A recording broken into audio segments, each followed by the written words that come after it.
part of what interests me about your motivations for the types of movies that you choose to make is that you've said you don't necessarily know. Part of the reason why you make a movie is to figure out why you were drawn to make that movie to begin with.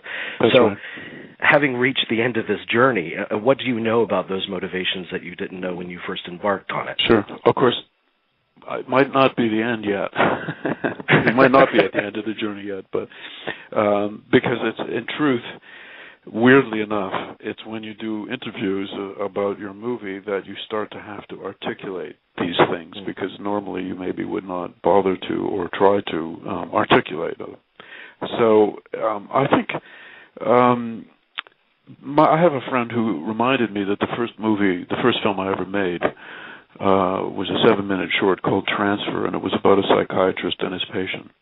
So obviously this relationship that was new with Freud, that Freud invented, the relationship between an analyst and his patient, was a fascinating one to me, a sort of strange, interesting one, an invented relationship that doesn't come sort of naturally, let's say, out of the family or anything else. It's a kind of an intellectually constructed relationship. You have someone going to a complete stranger and then being asked to be incredibly articulate about the most intimate kind of things. And then you have the phenomenon of transference, where the patient starts to project onto the analyst emotions and relationships that he or she has with people in her life, and then that gets kind of complicated.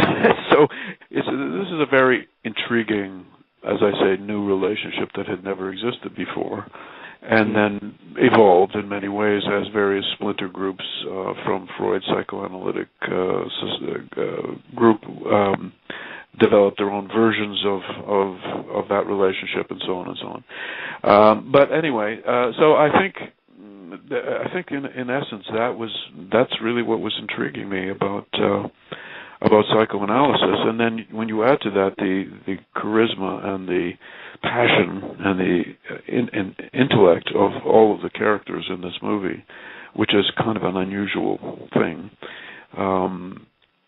their ideas were never just abstractions for them. They were really passionate obsessions that they felt could alter lives and for the better, and they tried to embed these things into the way they lived their lives, and that too dramatically is very intriguing and very unusual. I don't think you have any notion of the true strengths and depths of the opposition to our work. There's the whole medical establishment, of course, baying to send Freud to the auto da fe, but that is nothing compared to what happens when our ideas begin to trickle through in whatever garbled form they're relayed to the public. The denials, the frenzy, the incoherent rage. But might that not be caused by your insistence on an exclusively sexual interpretation of the clinical material? All I'm doing is pointing out what experience indicates to me must be the truth. And I can assure you that in 100 years' time, our work will still be rejected. Columbus, you know, had no idea what country he'd discovered. Like him, I'm in the dark. All I know is I've set foot on the shore, and the country exists. I think of you more as Galileo, and your opponents as those who condemned him, while refusing even to put their eye to his telescope. In any event, I've simply opened a door. It's for young men like yourself to walk through it. I'm sure you have many more doors to open for us. Well, I've read that you've been a great admirer of Freud. And I'm curious what you see in his work and what he represents.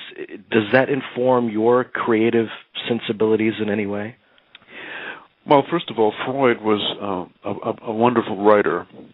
And in fact, at a certain point, he was being considered for the Nobel Prize, and they weren't sure whether they should give it to him for literature or for science. And that just lets you know where he was with his talent. It considered some of the most beautiful German ever written. But I think anybody growing up in the 20th century, being formed in the late 20th century, will have been influenced by Freud, whether he knows it or not. You know, just our understanding of human psychology, of the human condition. So much of that comes from Freud, even when we're not aware of it. It's sort of in the air you breathe, you know, part of the zeitgeist. And So I will have been influenced by Freud in that sense. There are artists like Bernardo Bertolucci, for example, who says that he actually uses psychoanalytic method in structuring his movies, and of course the surrealists, Salvador Dali and so on, really use Freud's dream interpretation techniques as part of their sort of tools of their art. I don't go that far, it's not conscious, let's put it that way. That's a good Freudian term. It would be subconscious or unconscious. You mentioned that in your first answer about the relationship between the psychiatrist and the patient, in that the patient comes in and they have to be completely open. I'm thinking about the brave performances that show up in your films time and time again, and Keira Knightley in this film, it's an incredibly brave, bold performance, and I think of movies like Crash, and for you as a filmmaker, what do you do to create an environment that's conducive to giving that actor that amount of freedom to give that kind of performance? Right. Well, I think it's two things. It's a combination of excitement and safety. It's a challenge. It'll be a role in a movie that is a challenge to an actor, something that he maybe or she has never played before. But then the safety of me, my attitude to acting, and the way that I run the film set, gives the actor the feeling that he can do, try things, and will make mistakes, be extreme, pull back, suggest things, and never be punished or humiliated or anything like that. As long as there's a real collaboration and it's not sort of a neurotic thing, and I must say I really haven't run into that. Then it's a wonderful, safe, creative collaboration, and I mean even to the extent that I have monitors everywhere in the set, and actors are totally free to look at them if they want to. There's some directors who are very possessive of the monitor and the image, and they don't really want to share it. I don't feel that way. I feel that it's for the whole crew to be involved in the film in minute detail, and that goes for the actors as well. So it's that combination. Well, and you have in this film, there's this delicious, very kind of stimulating and fascinating menage a trois going on, and it's not all sexual among all three, of course. Yeah. But how essential was it to kind of establish relationships between those actors before you started shooting? Mm-hmm. Totally not important, actually. Well, in the sense that the realities of movie making, especially if you're working with stars of any magnitude, is that you don't have access to them very often. I long ago discovered that I hate rehearsals, and I find them completely useless, because I find that once you get on the set, rehearsals in the sort of stage style where everybody sits around a table and they all read the script to each other and make comments and so on, I found that to be not very productive for me. So I don't rehearse with the actors, and therefore I've never heard the lines of dialogue actually spoken until we're actually shooting the movie. We're at least blocking the scene. You call it blocking the scene, but it's not really rehearsing. It's sort of working out how people will move through a room, for example, where they will say their lines and what they will do. And I like that, and I like the spontaneity of that and the danger of that, because I'm not prepped. I don't do storyboards. I just, we just go on the set and we start to feel the scene. Now, people talk about chemistry, between actors a lot, and it is an interesting and intriguing thing and a necessary thing. But how do you, as a director, know that your actors will have chemistry? For example, Michael Fassbender and Keira Knightley. I've never seen them in a movie together, because they've never done one together. They don't know each other. I only talk to them separately. Until I actually see them in the room together doing the scene, I don't know what the chemistry is going to be between them. So there's no rules, there's no guidebook for you as a director. This kind of casting element is extremely important part of directing, but it's kind of invisible. Nobody really thinks much about it. But in fact, casting is very tricky, and you can kill your movie by miscasting it before you've shot a foot of film. Yeah, but to hear you describe it, I know a lot of filmmakers, and a lot of filmmakers do this out of budgetary concerns, I'm sure, but they tend to make their movie before they even make their movie. But your approach, it allows you to be a lot more instinctual on set.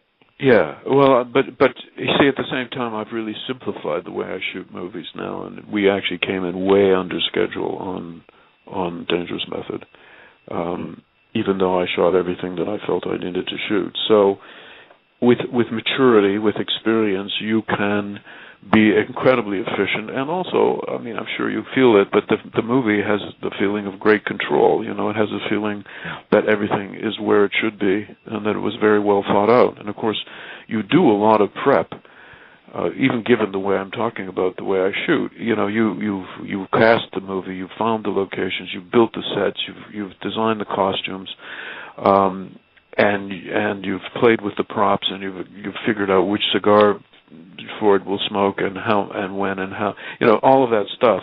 So when I come to the set with the actors, it's not as though we have no idea what's going on, but we haven't really figured out what lens we're going to use, how we're going to light it, how I'm going to cover the scene, or how the actors will block the scene, how they'll move through the scene.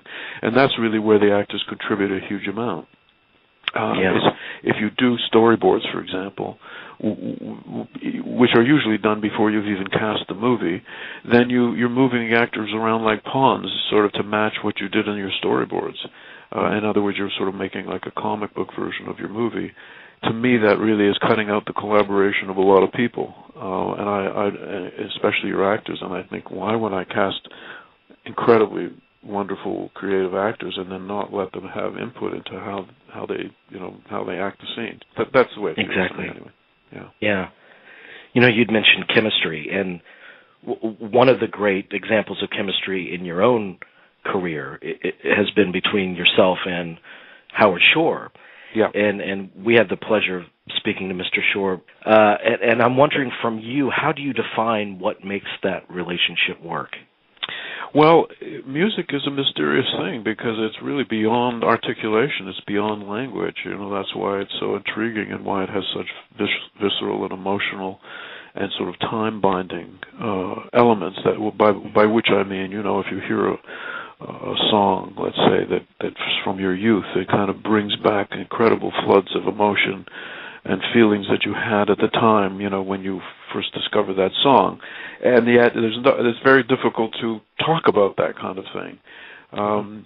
And so with a composer that you're working with as a director, it's really great if you have just the kind of visceral, you know, Howard and I, if you heard us talk, it would be so abstract, you wouldn't really know what we were talking about, I don't think. And yet we do know what we're talking about, and we don't have to talk a lot, you know. It's just, and it's an understanding too. I mean, we both come from Toronto. We both knew each other when we were kids there, so we have very similar. We have reference points that are mutual and so on. And we started our careers really in movies together, basically. The Brood was I think only his second movie that he had composed music for, and it was the first movie that I had music composed specifically for. So, once again, it's our understanding of what music does for a movie. It is not there to just hammer you over the head with what's already on screen, or to make up deficits in emotion that you felt you should have had and you didn't have. It's to add a whole other level of discourse, you know, to a whole other element that would make it quite a different movie if you didn't have that music. That's what we try to do. And what do you think his work in this film in particular brings out in it? Well, the music is basically it's based on Wagner's opera Siegfried, and that comes once again from within the movie. That, you know, with Howard and I, we don't sort of impose an abstract idea on a movie and kind of brand it and imprison it. We want the movie to tell us what it needs in terms of music, and it comes organically from inside the movie. And in this case, there is discussion between the main characters, between Kira and Michael, about Wagner and about Siegfried and about the myth of the hero born out of sin and all of that. And as I say, those were not abstract ideas for Sabine Spielrein and Jung. These were real. I mean, she really basically wanted to have his baby and wanted it to be Siegfried, the Wagnerian hero. So this was our key to the movie for the music, and so it all comes out of that, and it feels very Wagnerian, and often it actually is Wagner. Before I let you go, I have to ask one quick movie geek question. I would be remiss if I didn't. I've been flooded with emails to ask you, is there some plan you have to revisit The Fly? I've actually written a sort of, I guess you'd call it a kind of a sequel to The Fly, because Fox was kind of interested in that. I don't know that they're interested in it enough to make it. So I would be happy to do it. Why don't you flood Fox with emails demanding... We will do that. Yeah, do that. One of my all-time favorite films, so I will certainly put together that campaign.